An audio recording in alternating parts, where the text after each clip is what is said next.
So my name is Laura Wegner. I'm 19 years old. I'm half German, half Bulgarian.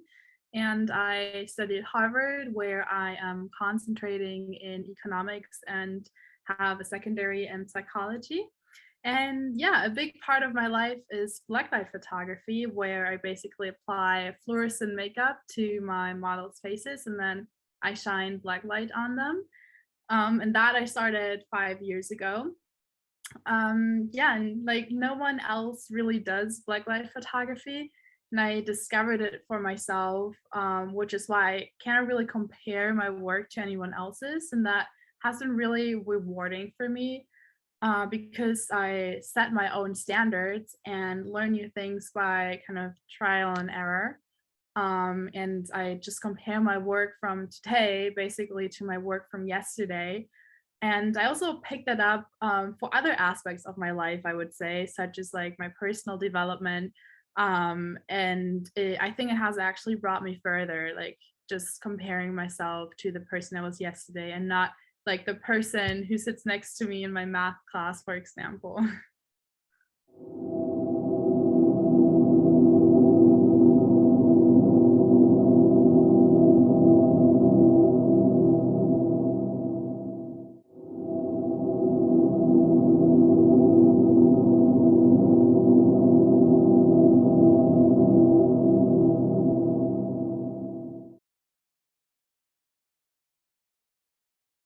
I first got in touch with NFTs at the fellowship of the Harvard Tech Review in the summer of 2021. So that was last summer, the summer before I started college. And that's where yeah, like I said, I learned about NFTs. And at that point, I had been doing black photography for 4 years. And just like a little explanation. So NFTs are a digital asset that represents an object. In my case, it would be a blacklight picture. And NFT stands for non-fungible token, something that just cannot be replaced. But it might be easier to understand when I explain kind of what it isn't. So Bitcoin, for example, is a fungible digital currency. The one that you sell and the one that another person buys are the exact same ones, and that's just not the case for NFTs. And then for me as a photographer, I saw a couple of benefits. Like without getting too much into the tech area, data can be stored on blockchains, and NFTs are stored on a blockchain where they are verified by the network, which is a very secure process. And then the ownership of an NFT is transparent and can be verified by basically anyone. And this point was really important to me because I've had some situations of people infringing my copyright. It was not necessarily black eye pictures, but also other pictures. And once I found out about that, I was not even attracted by like the whole NFT trading area at first. I was really attracted by it because it seemed like a secure place to turn, yeah, my pictures into NFTs.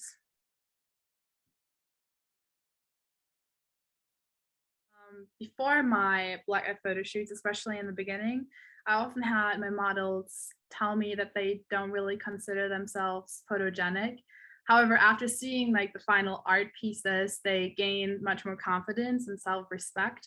And I kind of fell in love with the idea of shining a different black light on people to highlight their individuality, as well as to kind of hypnotize the observer with this new kind of art. And then again, what I love about blacklight photography is that there's no widespread archive of this kind of art.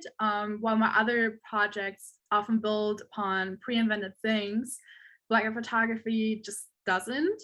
And I can be completely creative and set my own standards. And I believe that more people need to realize this because from my experience, it is really rewarding to like have your thing that just belongs to you and your imagination. And I want the observer of my art pieces to like stop for a second and think about the perfect imperfection and individuality of each piece. And my motivation is also to hopefully someday have like all of us redefine our society's beauty standards with those pictures. think not only for me, but probably every artist is that on average, someone who introduces themselves as a doctor is initially going to be more respected than someone who introduces themselves as an artist. And I believe that is one, because we measure success with money, and not all artists make a lot of money. And two, art is very subjective. So even though Picasso is an extremely famous artist and his works are incredible, there are definitely people who would not hang up his art even if it was free. So that just shows that it's so difficult to measure success compared to in art compared to other industries. And I think that's the point where a lot of people are like, oh, like being an artist is not as valuable as another profession. So it really was a long journey for me to see my pictures as art rather than just like a hobby that I do for fun.